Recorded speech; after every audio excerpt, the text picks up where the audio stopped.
नमस्कार दोस्तों, मैं राहुल आप सभी का मंथन में स्वागत करता हूं। आज के इस सेशन के अंतर्गत हम लोग 17वीं बीपीएससी मेंस से संबंधित एक महत्वपूर्ण टॉपिक सहजानंद सरस्वती और किसान आंदोलन के ऊपर चर्चा करेंगे। यह जो टॉपिक है आप लोगों का जीएस पेपर 1 से संबंधित होने वाला है और बिहार के इतिहास से यह सेशन संबंधित होगा, क्योंकि हमारा बीपीएससी मेंस का जो सेशन था वो ऑलरेडी प्रारंभ हो चुका है। यदि अभी तक आप लोग मेरे इस चैनल से नहीं जुड़े हैं तो जल्दी से जुड़ जाइए, आपको काफी कुछ आगे लाभ प्राप्त होगा। तो यदि हम लोग बात करें स्वामी सहजानंद सरस्वती के विषय में, तो यहाँ पर ध्यान रखिएगा, प्रश्न जो पूछा गया है 43वीं और 65वीं बीपीएससी मेंस में ये प्रश्न पूछा गया है पूर्व में। और प्रश्न क्या पूछा गया कि स्वामी सहजानंद सरस्वती और बिहार में किसान सभा आंदोलन पर एक टिप्पणी लिखिए। एक टिप्पणी लिखने के लिए एक प्रश्न पूछा गया है, ये ध्यान रखिएगा।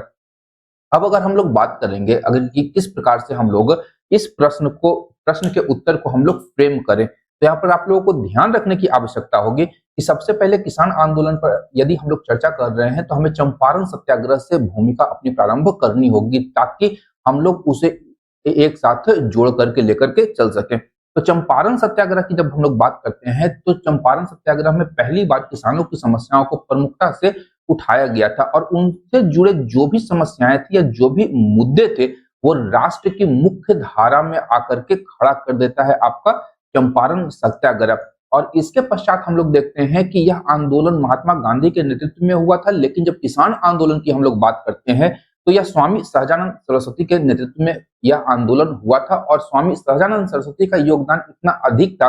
कि उन्होंने किसानों में एक नवीन चेतना और एक नवीन जागृति उत्पन्न की, जिसके परिणाम स्वरूप भारत का जो राजनीतिक नेतृत्व था उसने भी किसानों के प्रश्नों पर सकारात्मक रूप को अपनाया था। और इसके पश्चात ही हम लोग देखते हैं कि स्वामी सहजानंद सरस्वती न केवल बिहार अपितु संपूर्ण भारत में एक मेव किसान नेता के तौर पर उभर करके सामने आते हैं। अब सबसे पहले हम लोग अगर बात करें कि स्वामी सहजानंद सरस्वती के विषय में किसान आंदोलन के ऊपर चर्चा करने के लिए दिया गया है, तो यहाँ ध्यान रखने योग्य तथ्य होगा कि हमें स्वामी सहजानंद सरस्वती के जीवन वृत्त को भी छू करके निकलना होगा कि वे कौन थे, क्या थे, कहां से आए थे और किस प्रकार से उन्होंने इस आंदोलन को आगे बढ़ाया था। तो सबसे पहले अगर हम लोग बात करें तो स्वामी सहजानंद सरस्वती का जन्म उत्तर प्रदेश के गाजीपुर जिले के देवगांव में 1889 ईस्वी में महाशिवरात्रि को हुआ था और इनकी कर्म भूमि बनती है अब बिहार। ये ध्यान रखिएगा, स्वामी सहजानंद सरस्वती थे तो उत्तर प्रदेश के, लेकिन इनकी कर्म भूमि बनती है बिहार। और उन्होंने पटना के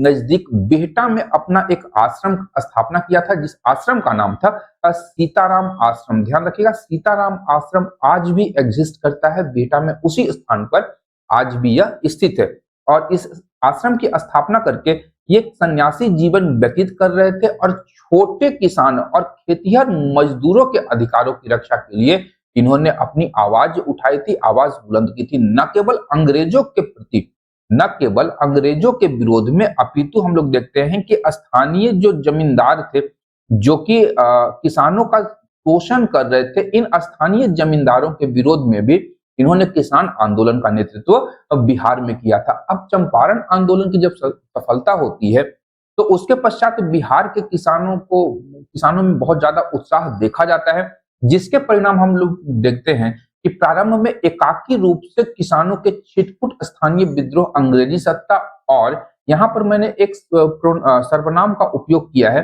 भूरे भारतीय एजेंट स्थानीय जमींदारों के विरुद्ध। ध्यान रखिएगा, ये जो स्थानीय जमींदार थे ये भूरे भारतीय थे जो कि अंग्रेजों के एजेंट के रूप में बिहार में काम कर रहे थे। तो इन्हीं के विरोध में किसानों के द्वारा छिटपुट आंदोलन प्रारंभ किया जाता है। और इसी संदर्भ में हम लोग देखते हैं कि जब किसानों का आक्रोश लगातार बढ़ता जाता है तो बिहार में पहली बार मोहम्मद जुबैर और श्री कृष्ण सिंह के नेतृत्व में 1922-23 ईस्वी में एक किसान सभा के गठन का प्रयास किया जाता है। लेकिन यह जो किसान सभा थी यह ज्यादा कुछ नहीं कर पाई जब तक कि स्वामी सहजानंद सरस्वती के द्वारा बिहार के किसानों के आंदोलन को अपना नेतृत्व प्रदान नहीं किया। अब बात करें हम लोग यदि, तो स्वामी सहजानंद सरस्वती का किसान आंदोलन में आगमन बिहार के किसान आंदोलन के लिए एक निर्णायक मोड़ सिद्ध होती है। 4 मार्च 1928 ईस्वी को जब हम लोग देखें तो सोनपुर मेले में स्वामी जी ने एक सभा में प्रांतीय किसान सभा की स्थापना की और इसके प्रथम अध्यक्ष के रूप में स्वामी सहजानंद सरस्वती और सचिव के रूप में श्री कृष्ण सिंह की नियुक्ति की जाती है। ये ध्यान रखिएगा, सोनपुर मेले में ही पहली बार बिहार प्रांतीय किसान सभा की स्थापना की गई और 1929 की यदि बात करेंगे तो प्रांतीय किसान सभा की गतिविधियां काफी हद तक बढ़ गई थी, जिसे सरदार वल्लभ भाई पटेल की बिहार यात्रा के कारण एक नवीन ऊर्जा प्राप्त होती है। किसान सभा ने किसानों की दयनीय अवस्था के प्रश्न को उठाया, साथ ही साथ अंग्रेजों और जमींदारों के शोषण से मुक्ति दिलाने का आंदोलन उन्होंने बिहार में प्रारंभ कर दिया और इसी उद्देश्य की पूर्ति के लिए हम लोग देखते हैं कि स्वामी जी के द्वारा बिहार के कई स्थानों जैसे पटना, मुजफ्फरपुर और हाजीपुर में किसान सभा के सम्मेलनों का आयोजन किया जाता है। इसी का परिणाम था कि पटना, हाजीपुर, सारण, गया, भागलपुर आदि स्थानों पर आंदोलनकारी किसानों के प्रदर्शन होते हैं, जिसमें नहर शुल्क में कमी, ध्यान रखिएगा आपको ये चीजें लिखनी पड़ेंगी, क्योंकि यहाँ पर अगर हम लोग देखेंगे कि किसानों का शोषण हो रहा था तो किस प्रकार से वहां पर शोषण किया जा रहा था, चाहे वो अंग्रेज शोषण कर रहे थे या स्थानीय जमींदार। तो ध्यान रखना है हमें कि नहर शुल्क में कमी, मालगुजारी या लगान को कम करना और कर्मचारियों के भ्रष्टाचार को समाप्त करने की मांग इन किसान प्रदर्शनों में की गई थी, जो कि स्वामी सहजानंद सरस्वती के द्वारा प्रारंभ किए गए किसान आंदोलन के परिणाम स्वरूप हो रहा था। अब स्वामी जी की बात करें तो स्वामी जी ने किसानों का हक दिलाने के लिए संघर्ष को ही जीवन का लक्ष्य घोषित कर दिया। ध्यान रखिएगा, इनका मूल लक्ष्य था इनके जीवन का कि किसानों को उनका हक, जो वाजिब हक है, वो दिलवाया जाए और उन्होंने नारा दिया कि कैसे लोगे मालगुजारी, लठ हमारा जिंदाबाद। ये ध्यान रखिएगा, इन्होंने चेताते हुए अंग्रेज और स्थानीय जमींदारों को बोला कि भैया लोग, तुम लोग कैसे लोगे हमसे लगान, हमारा लठ हमारे पास में है और लगान मांगने आओगे तो तुम्हारे ऊपर हम लोग लठ बजाएंगे। और कालांतर में हम लोग देखते हैं कि स्वामी जी के द्वारा दिया गया यह नारा किसान आंदोलन का प्रिय नारा बन जाता है। अब जहां भी ये किसान आंदोलन हो रहे थे सभी जगह इस नारे का उपयोग किया जा रहा था। इसके अतिरिक्त स्वामी जी कहते थे कि अधिकार हम लड़कर लेंगे और जमींदारी का खात्मा करके रहेंगे। यह स्वामी जी का मूल लक्ष्य था। उनका ओजस्वी भाषण किसानों पर गहरा प्रभाव डालता था। साथ ही साथ अगर हम लोग देखें तो इन ओजस्वी भाषणों के कारण ही काफी कम समय में किसान आंदोलन संपूर्ण बिहार में एक जन आंदोलन के रूप में फैल जाता है और स्वामी जी की लोकप्रियता लगातार बढ़ती जाती है। अब इस संदर्भ में अगर हम लोग देखें तो स्वामी जी अकेले नहीं थे, उन्हें उनके कुछ सहयोगियों का साथ भी प्राप्त होता है। अब यहाँ पर हम लोगों को कुछ लोगों के नाम भी मेंशन करने होंगे ताकि हम लोग बता पाए कि स्वामी जी का सहयोग कौन कर रहे थे। तो सहयोगियों की जब हम लोग बात करते हैं तो यमुना कारजी, गुरु सहाय लाल, कैलाश लाल, यदुनंदन शर्मा और जुगल किशोर सिंह स्वामी जी के सहयोग में महत्वपूर्ण भूमिका निभा रहे थे। अब स्वामी जी की बात करें तो 1933 ईस्वी में स्वामी जी के द्वारा 117 सभाओं को संबोधित किया जाता है, जिसके माध्यम से किसानों के मध्य एक नवीन चेतना जागृत होती है। और 16 मार्च 1933 को मधुबनी में प्रांतीय किसान सम्मेलन का आयोजन किया जाता है, जिसमें स्वामी जी के नेतृत्व में एक किसान सभा को औपचारिक स्वरूप प्रदान करने का प्रयास किया जाता है। लेकिन वहां पर हम लोग देखते हैं कि दरभंगा के महाराज के द्वारा एक साजिश की जाती है और स्वामी जी को वहां पर असफलता हाथ लगती है। इसके परिणाम स्वरूप हम लोग देखते हैं कि एक महीने के अंदर ही स्वामी जी के द्वारा बिहटा में, ध्यान रखिएगा, पटना के बिहटा में एक महीने के अंदर ही एक प्रांतीय किसान सभा का दूसरा सम्मेलन आयोजन किया जाता है और इसी में देखते हैं हम लोग कि इसके माध्यम से स्वामी जी स्वयं को किसानों का सबसे बड़ा निर्विवाद नेता के रूप में स्थापित कर देते हैं और वो बिहार के सबसे बड़े किसान नेताओं की श्रेणी में शामिल हो जाते हैं। अब स्वामी जी के प्रयासों से हम लोग देखते हैं कि किसान सभा द्वारा 1933 में किसानों की आर्थिक दशा की जांच के लिए एक जांच समिति की स्थापना की जाती है, जिसने किसानों की दयनीय दशा की ओर सरकार का ध्यान आकृष्ट कराने का कार्य किया। साथ ही साथ 1936 ईस्वी में स्वामी जी के प्रयासों से ही लखनऊ में एक अखिल भारतीय किसान सभा की स्थापना की जाती है, जिसके पहले अध्यक्ष के रूप में स्वामी सहजानंद सरस्वती की नियुक्ति की जाती है और एनजी रंगा, ध्यान रखिएगा, एनजी रंगा इसके पहले महासचिव बनाए जाते हैं। इसके अतिरिक्त इसी वर्ष की बात करें 1936 में ही, तो किसान सभा ने यह घोषणा पत्र जारी किया कि जमींदारी प्रथा के समग्र उन्मूलन और किसानों के सभी तरह के कर्ज माफी करने की मांग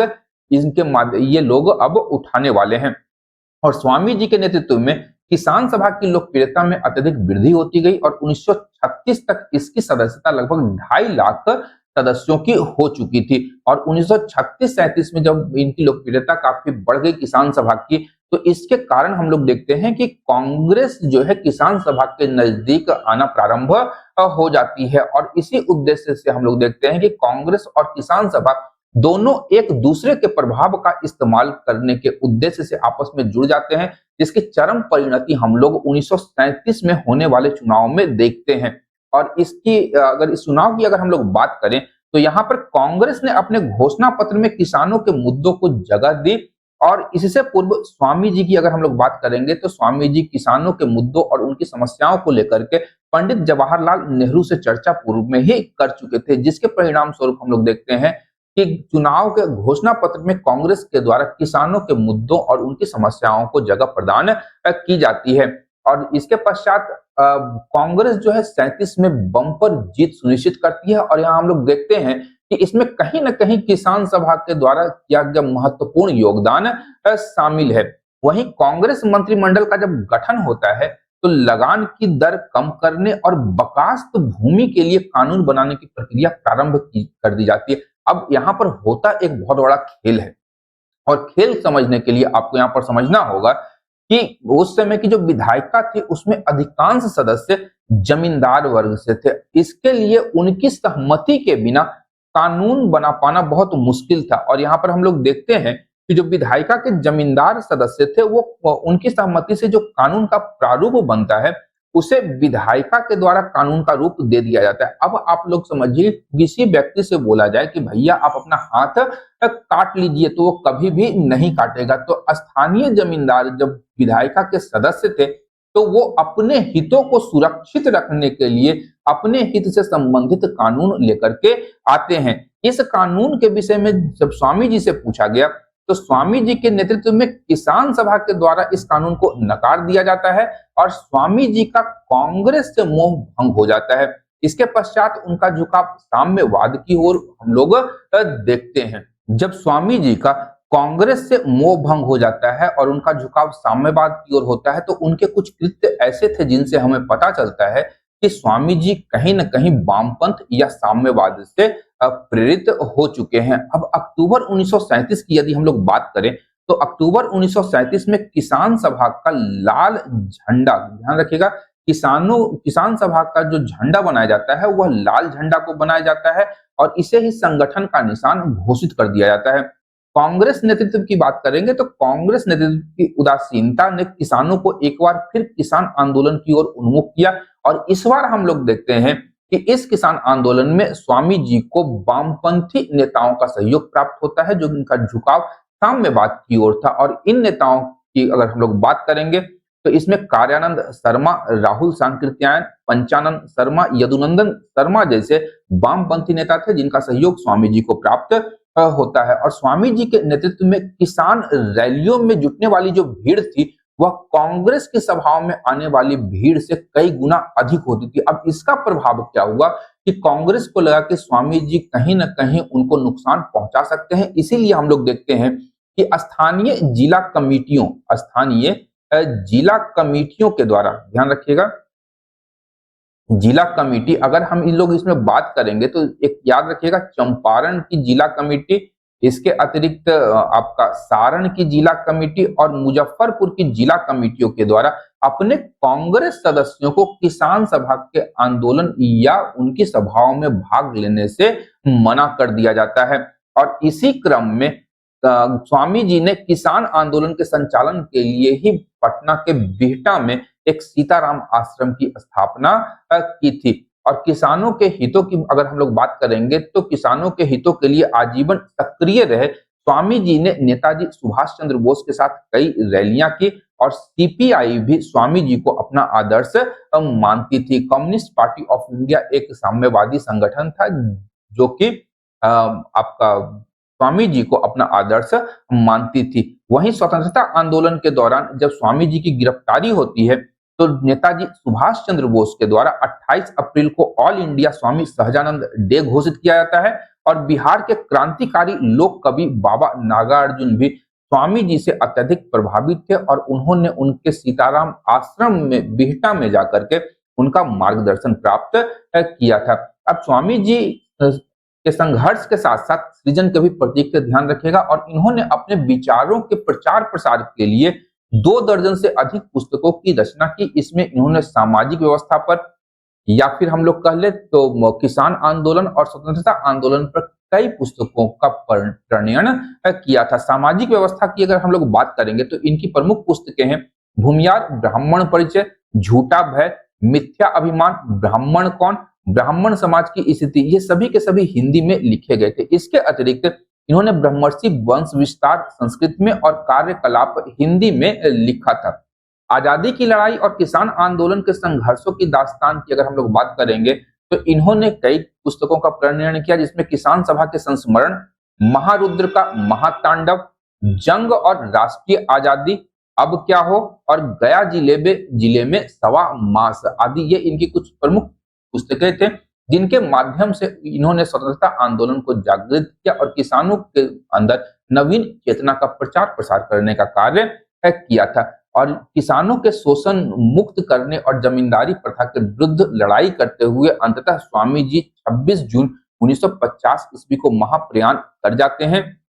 उनके जीवित रहते हुए भारत में जमींदारी प्रथा का अंत नहीं हो पाता है, लेकिन उनके मृत्यु के उपरांत हम लोग देखते हैं कि 1952 ईस्वी में जमींदारी प्रथा को कानून बना करके समाप्त कर दिया जाता है बिहार सरकार के द्वारा। निष्कर्ष के रूप में यहाँ पर हम लोग कह सकते हैं कि चंपारण सत्याग्रह के उपरांत के परिदृश्य में स्वामी सहजानंद सरस्वती ने किसानों में जागृति पैदा करते हुए किसान आंदोलन को जुझारू तेवर प्रदान किया।